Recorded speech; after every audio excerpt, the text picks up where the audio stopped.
¿Cómo lidia un cristiano con el pecado continuo? Bueno, antes que nada debemos entender que si una persona es cristiana, su corazón se ha regenerado, se le ha dado vida, se le ha dado un corazón nuevo y también el Espíritu Santo habita en ella.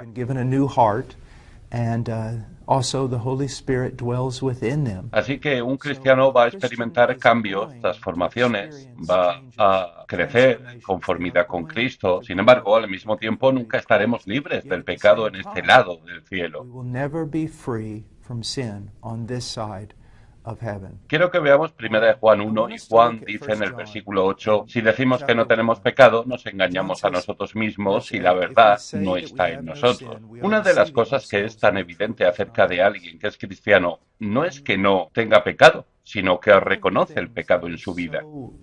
Evident about someone who is a Christian. It's not that they're sinless, but that they recognize sin in their life. Y cuando ven ese pecado, lo confiesan. Muchas veces no nos damos cuenta de lo extraordinario que es en realidad.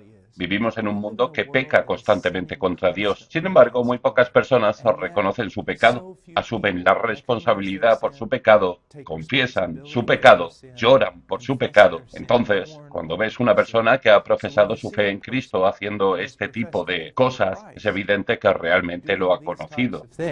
It is evident that they truly have come to know him. Verás, un cristiano pecará menos, pero no estará exento de pecado. Pero cuando pecan, eso les causa tristeza en el corazón, los lleva al arrepentimiento y a la confesión de ese pecado. Dice que si decimos que no tenemos pecado, nos engañamos a nosotros mismos y la verdad no está en nosotros. Hay muchas ocasiones en las que voy a predicar en una iglesia y siempre me pasa lo mismo. Tal vez predique en una iglesia sobre el pecado, sobre la necesidad de ser santo y a veces el Espíritu de Dios obra y muchas personas se desmoronan por su pecado. Y lo que parece tan inusual es lo siguiente.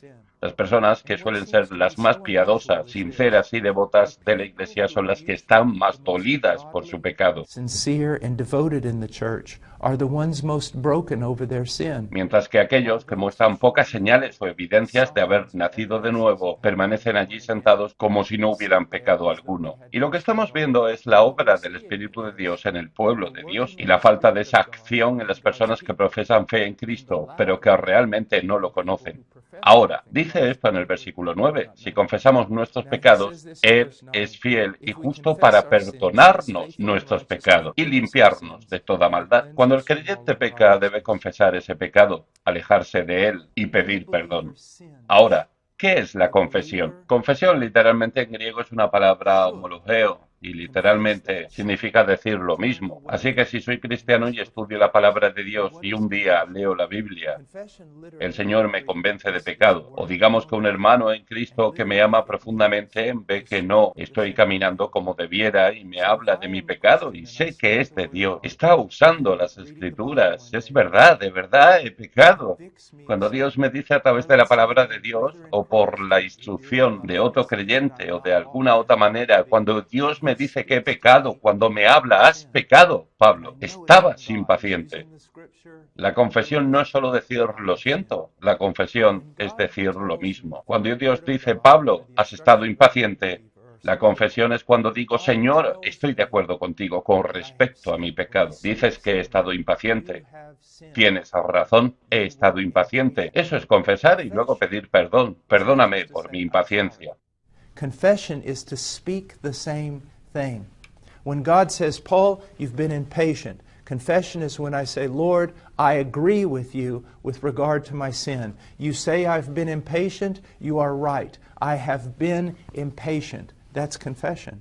And then asking for forgiveness. Forgive me for my impatience. Ahora, vemos aquí que aunque un creyente se transforme y continúe transformándose, incluso un creyente experimentará un cambio en conformidad con Cristo. Todavía tendremos que lidiar con el pecado en nuestras vidas. Con suerte será mucho menor a medida que crezcamos, pero estará ahí y tendremos que afrontarlo. Y lo afrontaremos a través del quebrantamiento y la confesión. reconocer que lo que Dios dice de nosotros es cierto y confesarlo. Ahora, permítame llevarlos a otro texto que es muy importante, muy importante. En el Salmo 119, versículo 11, David dice, he guardado tu palabra en mi corazón para no pecar contra ti. ¿Cómo podemos crecer en conformidad con Cristo? ¿Cómo podemos pecar menos? Una de las cosas esenciales y esenciales que necesitamos está aquí en el versículo 11, la palabra de Dios. Mira lo que dice, he guardado tu palabra en mi corazón para no pecar contra ti. Essential things we need is here in verse 11, the Word of God.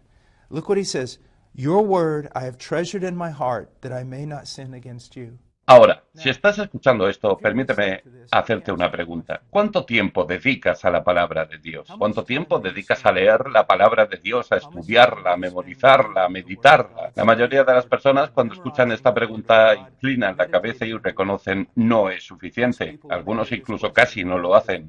Esta es una de las razones por las que tenemos tan poco poder sobre el pecado, porque dedicamos tan poco tiempo a la palabra de Dios. Ya sabes, no puedes saltarte el desayuno sin empezar a sentir hambre. Si te pierdes el almuerzo, empiezas a sentirte débil. Te saltas el almuerzo, la cena y el desayuno, te saltas las comidas todo el día y al día siguiente es probable que incluso te sientas mal. You miss lunch and supper and breakfast. You miss meals all day. And by the next day, you're probably even going to feel sick. Bueno, esa es una ilustración física de una realidad espiritual. Necesitas la palabra de Dios. A veces la gente viene a mí y me dice que, ya sabes, crecer es un gran misterio que nadie puede resolver. ¿Cómo podemos crecer? Y luego les hago esta pregunta. Bueno, ¿cuánto tiempo dedicas a la palabra de Dios? Y su respuesta suele ser, no puedo, no puede ser tan sencillo. Muéstrame algún truco o alguna clave para el crecimiento espiritual. Y le digo, lo intento. Necesitas dedicar tiempo a la palabra de Dios. Ahora, mira lo que vuelve a decir. He guardado tu palabra en mi corazón para no pecar contra ti. Ahora, cambiémoslo un poco. No he guardado tu palabra en mi corazón para poder pecar contra ti. ¿Lo ves? Funciona en ambos sentidos. Si vas a descuidar el estudio de las Escrituras, la memorización y la meditación de las Escrituras, estás exponiendo tu vida a un grado cada vez menor de conformidad y a más y más pecado. Ahora, cuando hablo de la Biblia y de estudiarla, ¿cómo debes hacerlo? Sin. Now, when I talk about the Bible and studying the Bible, how should you do it? Bueno, no tengo la única forma de hacerlo, pero permíteme decirte algo que es muy importante. La mayoría de la gente salta de un lado a otro, leen una parte de un libro y luego tal vez otro capítulo de otro libro y luego van de aquí para allá y nunca entienden realmente el consejo de Dios. En realidad, nunca ven el panorama general. Si nunca has leído el Nuevo Testamento, te recomiendo que comiences por el libro de Mateo y leas todo el libro de Apocalipsis y lo hagas varias veces y luego vayas al Antiguo Testamento, comiences en Génesis y leas todo el libro de Apocalipsis y pases el resto de tu vida en esa disciplina vital, ya sean 3, 4, 5 o 15 capítulos por día. Lo importante es que estés leyendo la Biblia de manera sistemática y comienzas a ver cómo encajan todas las piezas. Estás empezando a ver el panorama general de Dios y el panorama general con respecto a la salvación de Dios y la voluntad de Dios. Muy importante. Ahora, quiero que vayamos al libro de Santiago por un momento y quiero mostrarles algo que a menudo se pasa por alto, pero que me ha sido de mucha ayuda en la vida. En el capítulo 1, ya sabes, Santiago habla de las pruebas y luego, después de hablar de las pruebas, Santiago viene y dice esto en el versículo 13. Cuando alguno es tentado, no diga que es tentado de parte de Dios,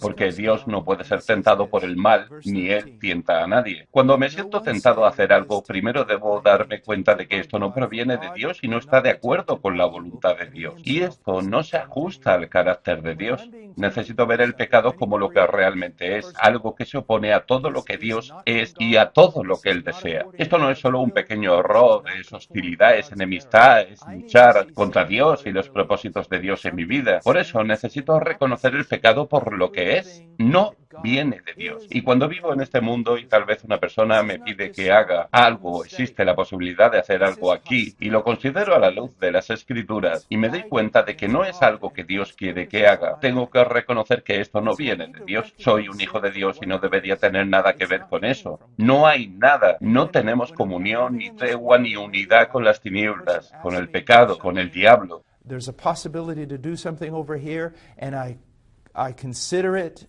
in the light of Scripture and I realize it's not something God would want me to do, I need to recognize this is not from God. I am a child of God and I should have nothing to do with it. There is nothing.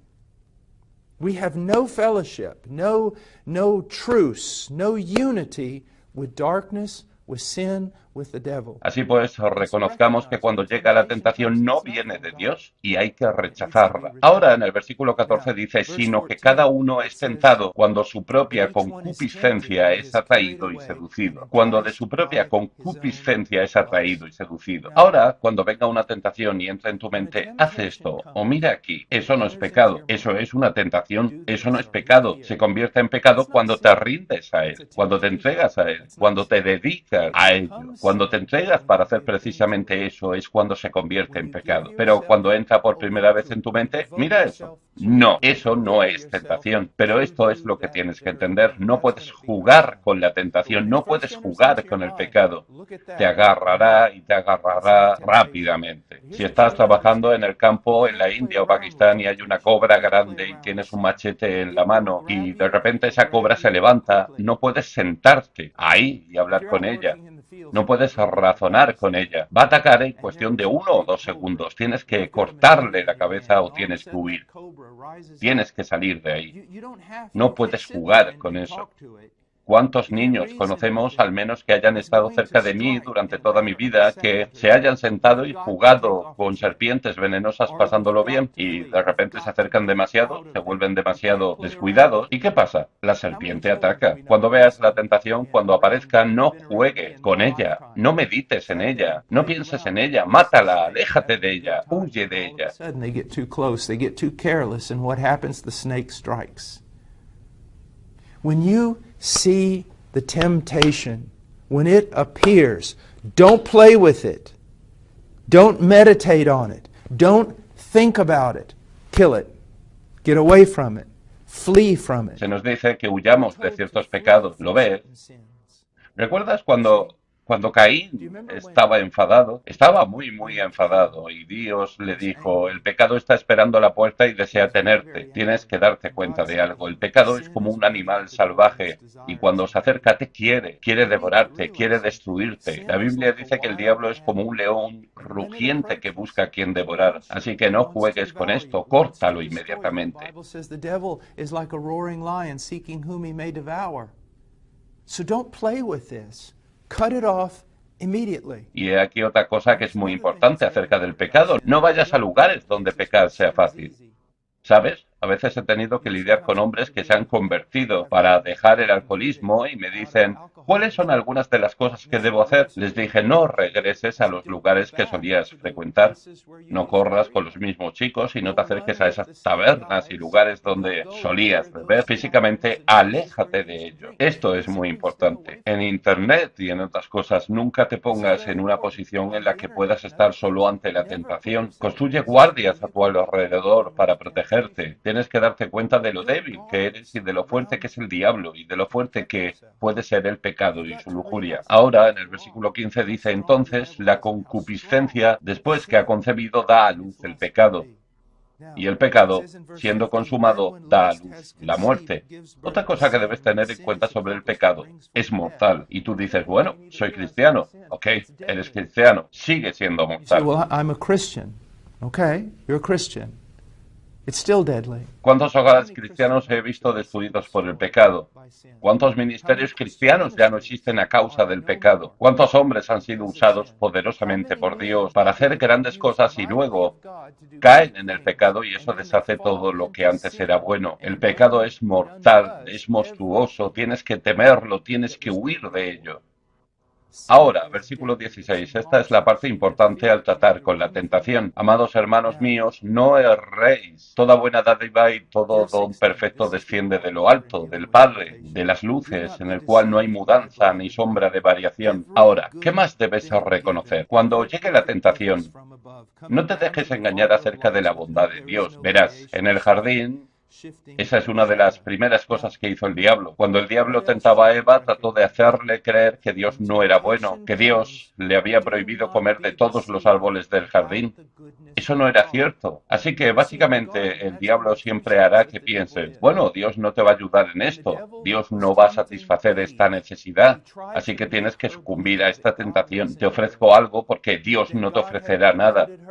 Y cuando llegue la tentación debes darte cuenta, no voy a agarrarme a ella. ¿Por qué? Porque Dios es bueno y tiene algo mejor para mí. God's not going to meet this need. And so you need to succumb to this temptation. I'm offering you something because God won't offer you anything. And you need to realize when temptation comes, I'm not going to grab a hold of it. Why? Because God is good and He's got something better for me. Se lo digo especialmente a los jóvenes que no están casados. Digo, ya saben que tienen estas tentaciones, estas oportunidades de cometer inmoralidades y fornicaciones y otras cosas, y son muy, muy fuertes al mirar cosas en Internet, muy fuertes y muy, muy malvados y muy, muy dañinos para el alma. Pero cuando aparecen esas tentaciones, ¿qué debes hacer? Reconoce que Dios es bueno, que tiene un plan, Él tiene un plan. Incluso para cumplir esos deseos físicos que tienes, Él tiene un plan justo y el diablo te ofrece un plan falso. He has a plan.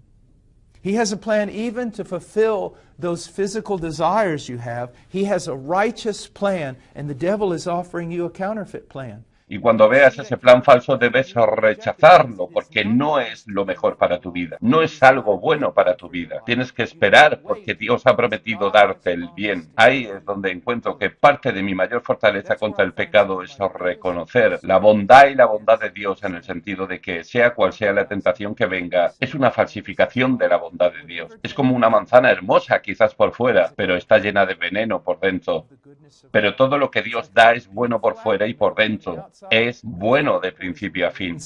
But everything God gives is good on the outside and the inside. It is good through and through. Así que esas son algunas de las maneras en las que nos enfrentamos a la tentación. Pero vamos, usa un poco de sabiduría aquí. Si estás despierto 16 horas al día, estás en este mundo tras las líneas enemigas 16 horas al día.